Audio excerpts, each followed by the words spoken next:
So Mafia III is first and foremost the story of Lincoln Clay. Maybe the main thing to know about Lincoln is that he's an orphan. He grew up looking for, again, a semblance of family, someplace to belong. He looked for that in gangs, he looked for it in the church, he looked for it in the military. The game is set in 1968 in our version of New Orleans, and Lincoln has just returned from Vietnam, and he falls in with the black mob. During the course of the story, Lincoln recruits 3 other criminals to help him build this criminal empire. And in many ways, it's kind of the enemy of my enemy is my friend. You know, these are other hardened gangsters that have been under the thumb of the Italian mob boss running the city. They're important in the narrative because they not only comment on what Lincoln is doing and help define Lincoln in a lot of ways by their reactions to the way that the player decides to play the game.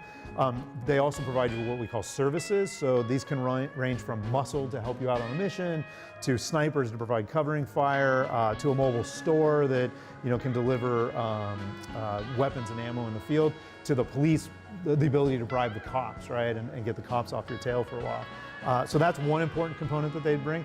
And then they also can control hideouts that you capture. So they'll run and operate these hideouts for you and give you a cut of the take, because they truly are like your capos, kicking up to you as a mob boss.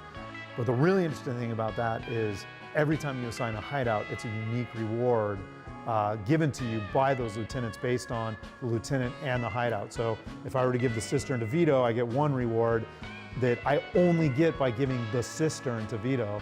If I give it to Cassandra, I get a different reward that I only get by giving that particular hideout to Cassandra, as an example. In our minds, it is the end of kind of the romanticized view of the mob. We're no longer viewing the mob or seeing the mob as this kind of old boys club or this social club.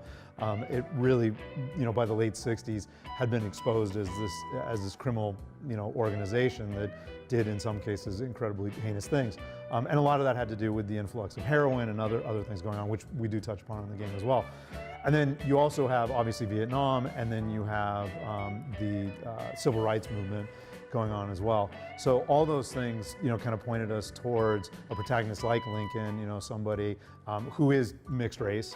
But we do have a line in the game, he looks black, so he's treated as black by most of the city, not everybody, certainly in the black mob.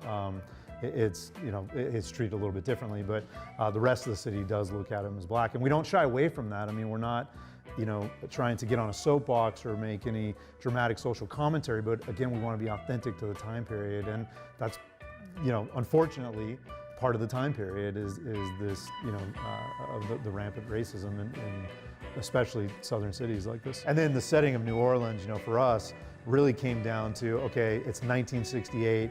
There is huge social upheaval. There's racial tension. There's Vietnam raging. You've got, really high-profile assassinations. You have, and then on the other end of the spectrum, you've got this fantastic music and these really amazing vehicles, just incredible cars of the era. How do we take all that and put it into kind of one environment, and a city that offers us a lot of different types of environments, right? And really, the perfect choice was our version of New Orleans, because again, it's set in the South.